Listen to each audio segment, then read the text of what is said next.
Alors, monsieur Alphonse Pogo, bonjour. Bonjour monsieur.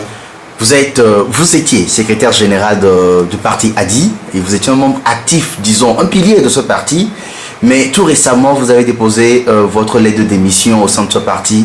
Dites-nous, qu'est-ce qui vous a motivé à quitter le parti ADI, à déclarer votre démission à ce parti? Merci. Je voudrais d'abord rectifier quelque chose. Dans votre question, vous disiez tantôt pilier du parti. Non, je ne suis pas le pilier du parti ADI. Moi aussi, je suis un élément dans l'ensemble. Et je faisais ce que je peux. Mais dire que je suis un pilier, je crois qu'il faut quand même, c'est trop donner d'importance. Bon, maintenant, venant à votre question que vous m'avez posée, vous savez, si vous êtes dans un parti et à un moment, vous trouvez qu'il n'y a plus de visibilité, je crois qu'il faut se poser des questions.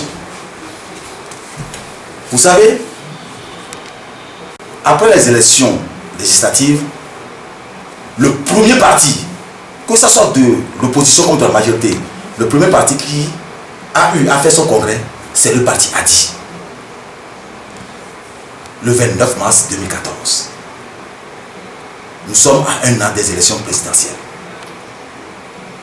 Mais écoutez, un parti à un an d'une élection présidentielle doit savoir ce qu'il doit faire.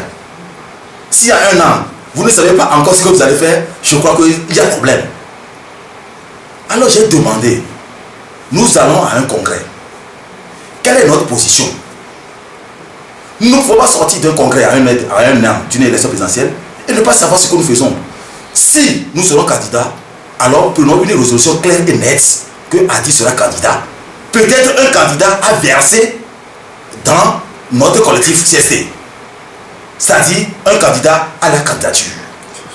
Si ce n'est pas le cas, alors prenons une résolution en disant que, écoutez, il faut nécessairement que le parti, ça je l'ai bien dit, je l'assume, c'est moi qui l'ai proposé, j'ai dit qu'il y a une loi qui est votée à l'Assemblée qui dit que le parti qui a plus de députés est le parti, et le président de ce parti est le chef de file de l'opposition.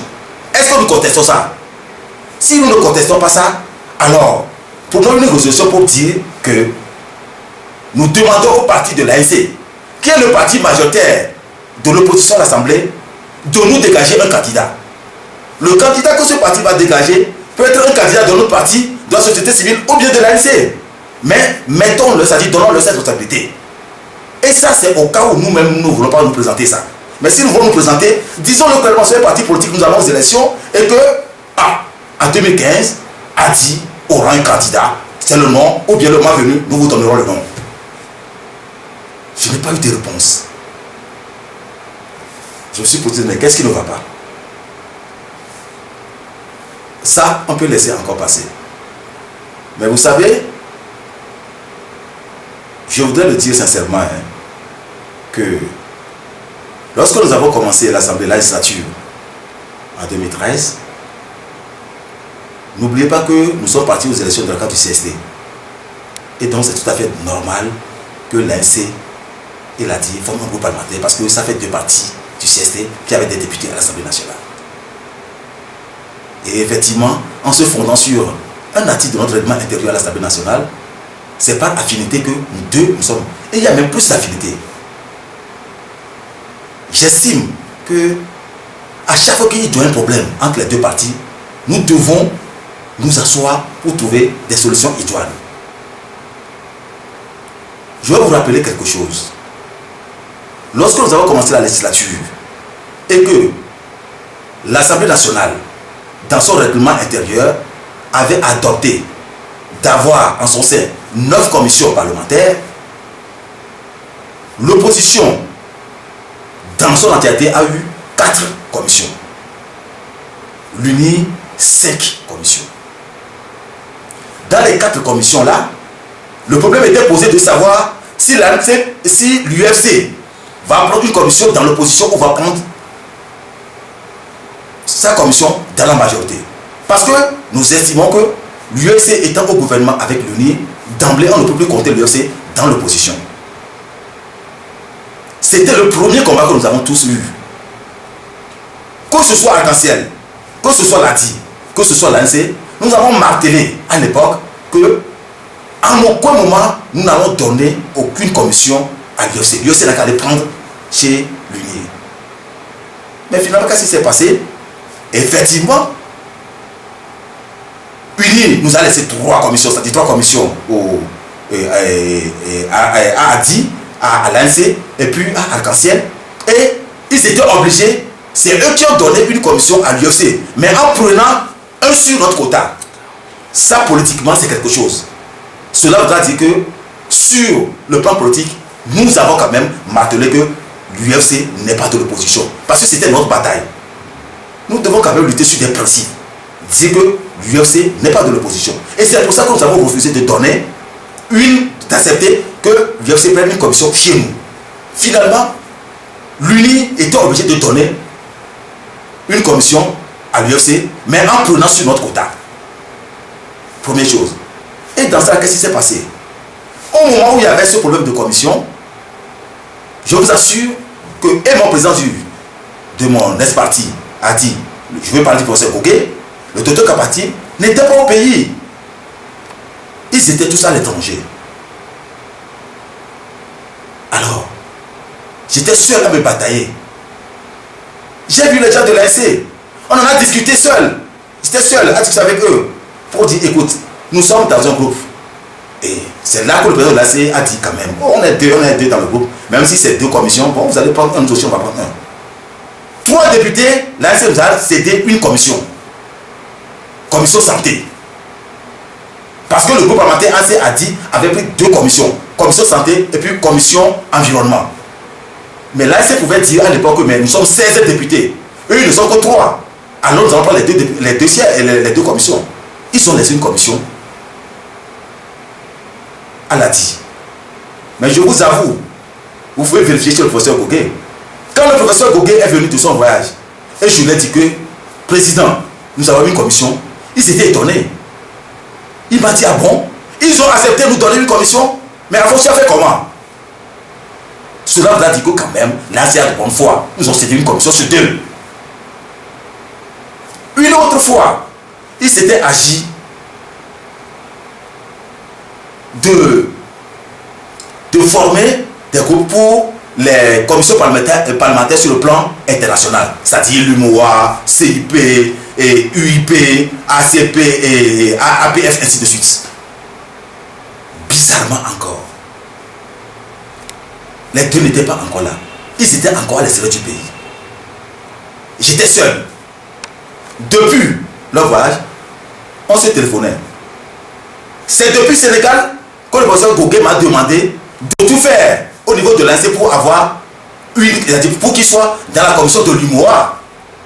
Il me l'a dit.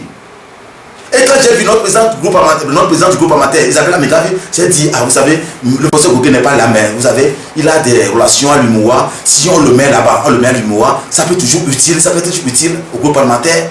Et a dit, alors s'il vous plaît, et ça dit, l'UMOA là, laissez ça à l'ADI, parce que surtout pour le président. L'ADI nous a laissé la commission UMOA. J'ai appelé monsieur le professeur Gogué pour lui dire, ah, vous avez eu la commission UMOA.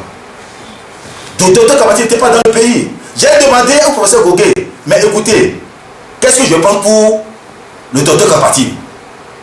Il m'a dit, à faire l'effort, tu trouveras quelque chose. Je lui ai trouvé le truc de l'Afrique du Sud.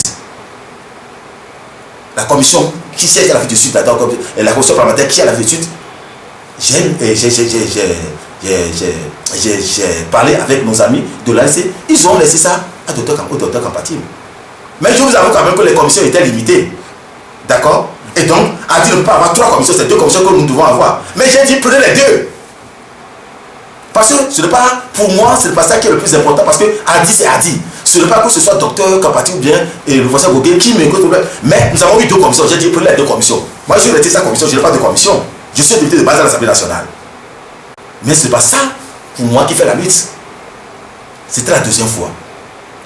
Et comme par hasard encore, une 3e fois, le deux séries s'opposent à l'Assemblée nationale, les deux ne sont plus là. Je ne sais pas comment les choses se passent. Chaque fois qu'il y a quelque chose où c'est décisif dans le groupe parlementaire, il faut aller, les deux ne sont pas là. Le professeur Gogué était en mission dans le cadre du Parlement. Ça peut se comprendre encore. Mais le docteur Kabatib était en mission pour sa propre consultation dans le cadre de l'OMS. Ce n'est pas l'Assemblée nationale qui l'a envoyé.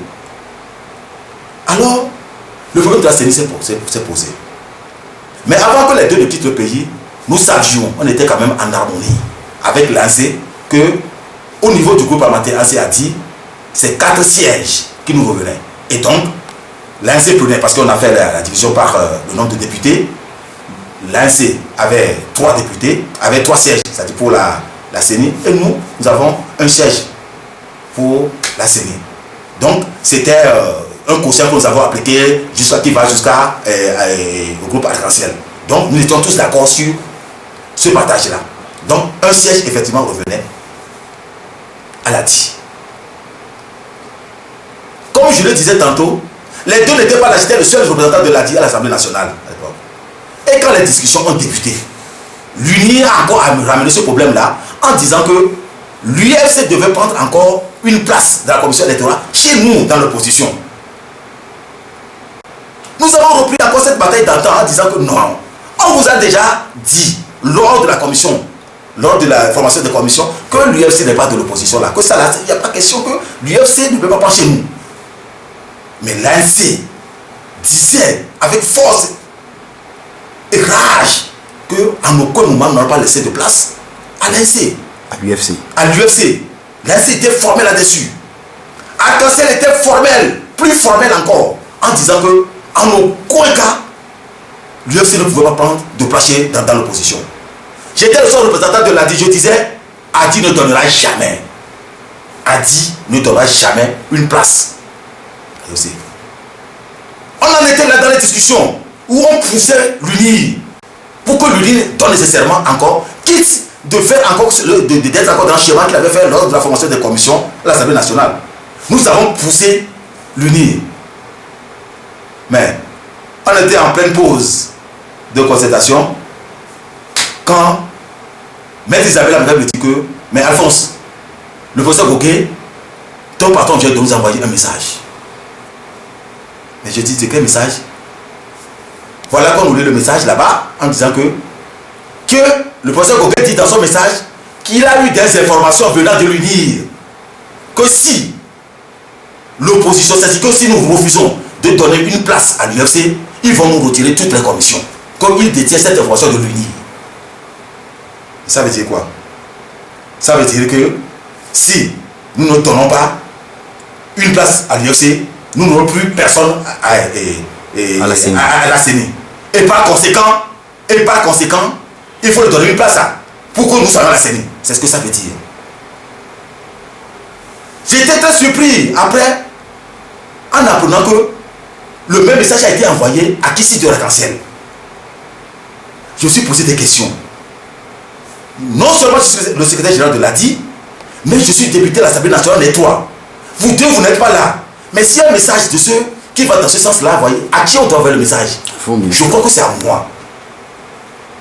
Mon patron doit m'envoyer ce message et c'est moi qui dois aller peut-être vers les Isabelle, les qui pour leur dire, ah vous savez, et si on ne donne pas, c'est-à-dire comment est-ce qu'on peut faire, c'est-à-dire savoir négocier. Oui. Il envoie ce message à l'ANC et puis à l'arc-en-ciel sans son secrétaire général. Alors qu'est-ce que je dois faire? Mais je suis là à les regarder. Et l'ANC a dit, mec, puisque nous nous disons que nous n'allons pas donner de place à l'UFC, et bien puisque l'ADI estime que si on ne donne pas de place, on va nous retirer, et donc c'est la place de l'autre qu'on va donner. Mais qu'est-ce que vous voulez? J'étais là, qu'est-ce que je peux dire? C'est mon patron qui a donné l'ordre. Vous voulez que je dise quoi? Je crois qu'au-delà de ça, s'il est le président, je suis secrétaire général, pour moi c'est un manque de considération. Et ça, je ne l'ai pas dit. Il est revenu.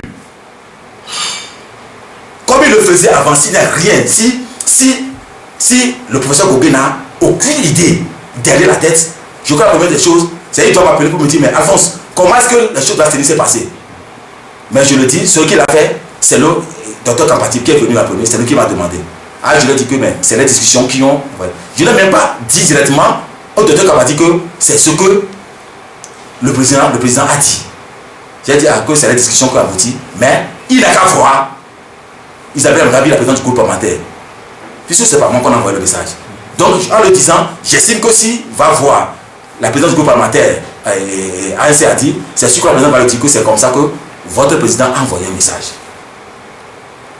Ça, pour moi, c'est un mépris.